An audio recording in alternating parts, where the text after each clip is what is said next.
साथियों नमस्कार, कैसे हैं आप सब लोग? मज़ामा? केम छो? कसा आहेस आप सबको? जय श्री राम, जय बालाजी की, जय खाटू श्याम जी की। आज एक महत्वपूर्ण फैसला हम डिस्कस करेंगे। फैसला अक्यूज के पक्ष में, फैसला है मद्रास हाई कोर्ट का और ये फैसला है चेक बाउंस के बारे में।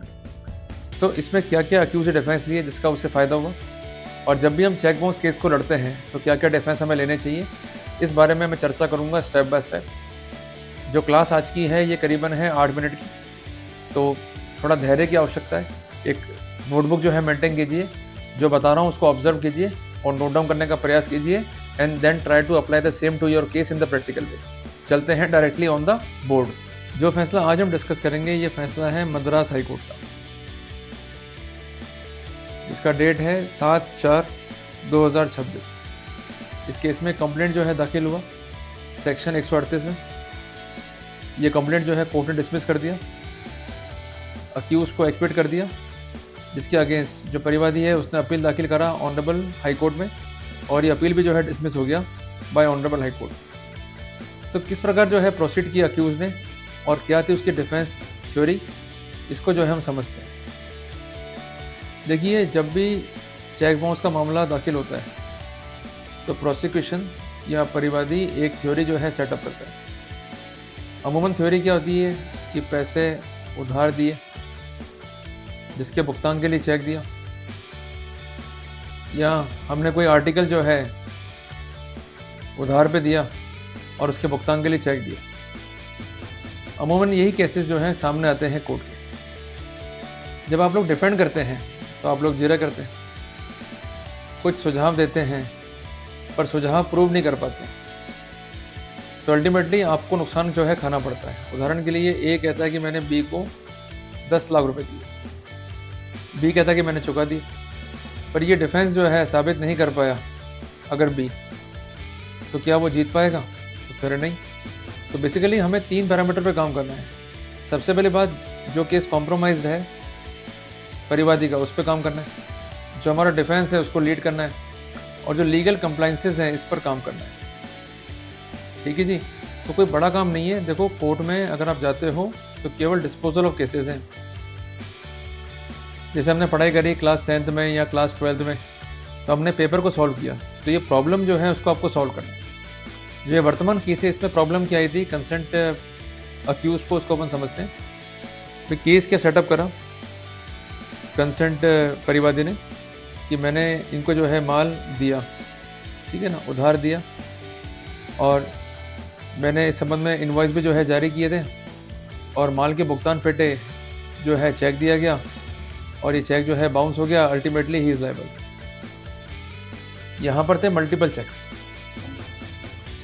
अब कुछ का भुगतान तो कर दिया अक्यूज ने, कुछ का भुगतान नहीं हुआ, ठीक है जी।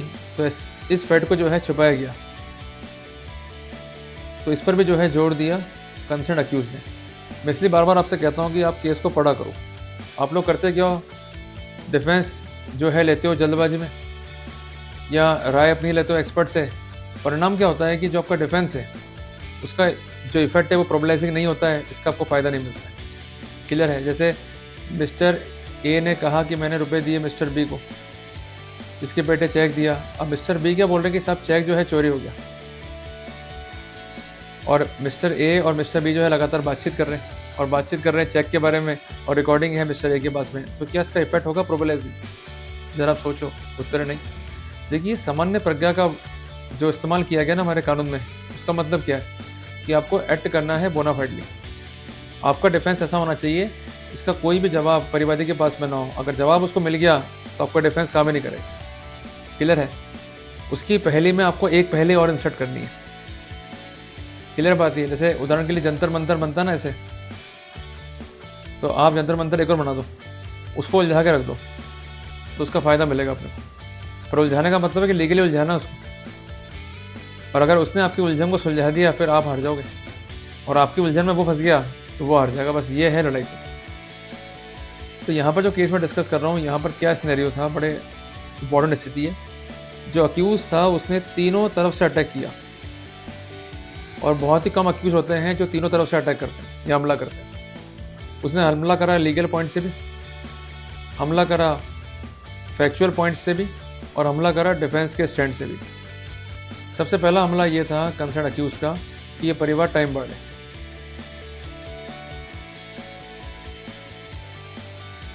लीगल डिफेंस बहुत सारे हो सकते हैं, इसमें जो लीगल डिफेंस इन्वॉल्व था वो था परिवार टाइम बार्ड। टाइम बार्ड कैसे? ये नोटिस दिया गया, नोटिस जो है मिल गया आरोपी को, बियॉन्ड 45 डेज परिवाद है। परिवाद जो है section 142 NI act plus section 138 sub clause B NI act से हिट है, और ये था फैक्ट अनकॉन्ट्रोवर्टेड। दूसरी बात, डिले कंडोम करने के लिए कोई एप्लीकेशन फाइल पे नहीं है। ये दोनों ऐसे पॉइंट थे जिसका कोई जवाब ही नहीं है परिवादी के पास में। भाई लीगल पॉइंट है, इसलिए कहता है कि एक्सपर्ट का काम क्या है कि ये जो पॉइंट्स इन्वॉल्व होते हैं ना उसको ढूंढना और उस पर काम करवाना आपको। क्लियर है? इसलिए कहता हूँ फ़र्क है एक एडवोकेट में और डिफेंस काउंसिल में। क्या फ़र्क होता है कि डिफेंस काउंसिल का काम यही तो है दिन भर की वो ढूंढता है फाइल में खामियाँ क्या है और वो खामियाँ कैसे देंगी बेनिफिट कंसर्न अक्यूज को। जैसे यहाँ पर खामी थी और लीगल खामी थी, इसका फ़ायदा जो है मिल गया कंसर्न आरोपी को। दूसरा इसका अटैक था फैक्चुअल। ये कहता भाई मान लिया जिसके पेटे मैंने चेक दिए और मैंने इनवॉइस भी जो है प्राप्त किए, ऐसा कहना है परिवादी का। पर किसी भी इनवॉइस पर जो रिसिप्ट करते हैं लास्ट के अंदर कंसेंट आर्टिकल लेने वाले, उनके साइन नहीं है, ना साइन मेरे हैं ना साइन मेरे एजेंट के। अब कोई बिल बना के लिया है मान लीजिए परिवादी, हमने कोई आर्टिकल लिया ही नहीं है, जो डिलीवरी ऑफ कंसाइनमेंट है उसमें हमारे साइन नहीं है, तो कैसे प्रूव होगा भाई मुझे माल जो है डिलीवर हुआ है? कुछ तो एविडेंस हो। तो जो लिंकिंग एविडेंस है वो रख ही नहीं पाया कंसर्न परिवादी, फ़ायदा मिल गया। तीसरी बात ये थी कि उनका कहना ये कि कोई भी स्पेसिफिकेशन रिकॉर्ड पे नहीं है। ठीक है जी, जब तक परिवाद स्पेसिफिक नहीं है, कनेक्टिंग एविडेंस नहीं है, तो केस जो है डाउटफुल हो जाता है। इनका कहना है कि जब हमारे भी डिस्प्यूट है, FIR हमने कटाई हुई है, जब FIR कटाई हुई है तो मैं चेक क्यों दूंगा? ये स्टैंड जो है प्रोबलेस कर रहा है, जिसको उन्होंने स्टैंड किया with the help of documents. ये है डिफेंस। इसके अलावा इनका अटैक ये भी था कि जो कंसेंट आर्टिकल हमने लिए उधार और अमाउंट जो है चुकाया नहीं, तो जो उनका कंसेंट ITR है इसमें इस बात की एंट्री भी नहीं है, तो कोर्ट ने इसको माना प्रोबलाइजिंग, अल्टीमेटली इनको जो है बरी कर दिया। तो इसलिए बार बार मैं कह रहा हूँ कि प्रोबलाइजिंग इफेक्ट तो आपको रखना पड़ेगा, होमवर्क करना पड़ेगा। अगर आपका डिफेंस प्रॉपर नहीं है, नोटिस का रिप्लाई नहीं दिया, तो आप मारे जाओगे। इसलिए ये जो फैसला है हमें सिखाता है 5 महत्वपूर्ण बातें, और इसको नोट डाउन कर लो आप। सबसे पहली बात, अगर चेक का नोटिस आया है तो रिप्लाई ज़रूर करो। रिप्लाई नहीं करोगे तो जजमेंट है 2010 क्रिमिनल लॉ रिपोर्टर 444, इसके तहत आप हानि खा सकते हो। क्लियर हो गया? रिप्लाई का मतलब ये नहीं है कि जो मर्जी लिख दिया। रिप्लाई का मतलब है कि पहले रिव्यू करो फाइल को, डिफेंस लाइन को निकालो, देन मेक एन अटैक, तब रिप्लाई जो है काम करेगा। जनरल रिप्लाई दोगे, ऐसा रिप्लाई जो प्रूव नहीं कर पाओगे तो सक्सीड भी नहीं हो पाओगे। क्लियर हो गया? तीसरी बात यह है कि जो लीगल इन्फोर्सेबल डेट है उस पर अपने को अटैक करना है, मीन्स जो फैक्चुअल पर्सपेक्टिव है उस पर अटैक करना है। चौथी बात, अगर कोई लीगल कंप्लाइंसेस दिख रही हैं उस पर अटैक करो। उदाहरण के लिए मान लीजिए पॉइंट इन्वॉल्व है सेक्शन 141 NI एक्ट का, मीन्स जो आरोपी वो कंपनी है पर कंपनी को पार्टी ने बनाया, डेफिनेटली मिलेगा बेनिफिट। और सबसे आखिरी बात है कि जो डिफेंस है, मीन्स जो आपका स्टैंड है, उस पर आपको एविडेंस जो है लीड करनी पड़ेगी। It must be corroborated. अगर आपने एविडेंस लीड नहीं करी तब भी जो है केस को हार जाओगे। और डिफेंस ऐसा नहीं होना चाहिए, मैं बार बार कह रहा हूँ, लिख रहा हूँ, लिख लो गोल्डन रूल। इसका खंडन या जिसका रिब्यूटल जो है परिवादी के पास में हो, अगर परिवादी के पास खंडन है तो केस खंडन हो जाएगा आपका। ध्यान रखना बात ये है, उसके पास खंडन नहीं होना चाहिए।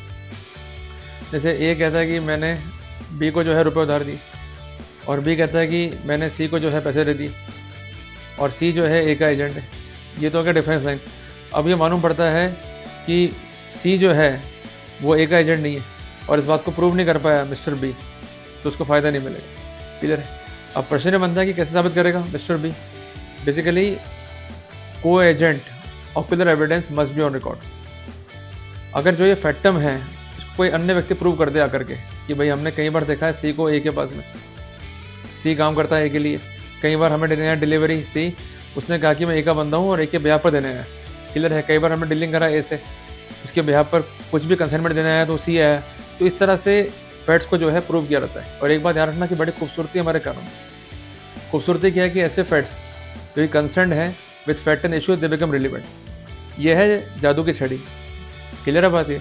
तो कोई फैक्ट को अगर आपने टच करा दिया, क्लियर है, पर टच ऐसे कराया कि जो फैक्ट एंड इशू है उसको अफेक्ट कर दे, इट बिकम रिलेवेंट। और इसी को बोलते हैं थ्योरी ऑफ रेस गेस्टे। सेक्शन 6 है एविडेंस एक्ट का, इसको पढ़ लेना। तो कुल मिला करके जो सिरे है ना किसी भी चीज़ के, वो जुड़ जाने चाहिए ऐसे कि कोर्ट डिफरेंशिएट नहीं कर पाए थ्योरीज को। अगर कोर्ट डिफरेंशिएट कर पा रहा है, अगला खंडन कर पा रहा है, तो आप जीत नहीं पाओगे। क्लियर हो गया? कुल मिला करके मैंने आसान शब्दों में आपको स्थितियाँ जो है समझा दी है। इसलिए थोड़ा मेहनत तो करनी पड़ेगी भाई। देखो, वकीलों के भरोसे आप केस को लड़ सकते हो, जीत नहीं सकते हो। जीतने के लिए मेहनत करनी है। उसके लिए करना क्या है? फाइल को पढ़ो, ऑब्जर्व करो, कमियाँ क्या है, कंप्लाइंसेस क्या है। देखो, आप क्या करते हो, वकील साहब को केस दिया है, वकील साहब अब तो फ्री हो गया मैं, अब ये केस आपका है, यही तो होता है भाई। देखो, किसी को कोई कंसर्न नहीं है आपसे, जो आपकी स्टोरी है वो आपको बेटर मालूम है। तो वकील साहब को सिर्फ फैक्ट्स बताओ जिस पर लड़ेंगे वो, और क्या फैक्ट्स कंप्रेस हुए हैं वो बताओ, और किन फैक्ट्स पर पंप करना है उनको वो बताओ, तब तो लड़ पाओगे। अगर अदरवाइज क्या होता है कि आप गए, सिर्फ फाइल दिया है और ये पकड़ो साहब फीस, और अब आप लड़ लेना, मुझे कुछ नहीं पता, फिर आप वास्तव में हार जाओगे। इसलिए केस आपका नहीं है, ना केस वकील साहब का, ये केस हमारा है। हम मिलकर लड़ सकते हैं, मिलकर इस पर काम कर सकते हैं। क्लियर है? ये आपकी इंटेंशन होनी चाहिए। और एक बात ध्यान रखना कि जो काउंसिल आपकी पैरवी कर रहे हैं उनका ऑरा नेगेटिव नहीं होना चाहिए। कई बार देखा है मैंने कि काउंसिल खुद कहते हैं कि साहब केस को हार जाओगे, केस बड़ा कमज़ोर है। ऐसा नहीं, डिस्कस पहले करो, रिव्यू करो, उस पर डिफेंस लाइन को तैयार करो, उसके बाद निष्कर्ष निकालो। अगर हमने होमवर्क करा नहीं और होमवर्क करने से पहले कह दिया कि हम जीत नहीं पाएंगे, केस जो है बेकार है, डिफेंस हम ले नहीं पाएंगे, तो फिर आप केस निकाल भी नहीं पाओ। क्लियर बात है? और मेरी एक बेसिकली एक टेंडेंसी है, मैं जब भी फाइल को पढ़ता हूँ या जाता हूँ कहीं भी, चाहे वो कोई भी स्थान हो, पहले जानता हूँ उस स्थान के बारे में, फिर जो है बनाता हूँ मन की वहाँ जाना है या नहीं जाना। भाई मैं चले गए, किसी ने कह दिया भाई ये स्थान तो ख़राब है, तो आपका तो मन बैठ गया ना। इसलिए खुद से रिसर्च करो, खुद से वर्कआउट करो, निश्चित तौर पे आप जो है सफलता प्राप्त कर लोगे। और आप फैक्ट्स के मास्टर हो।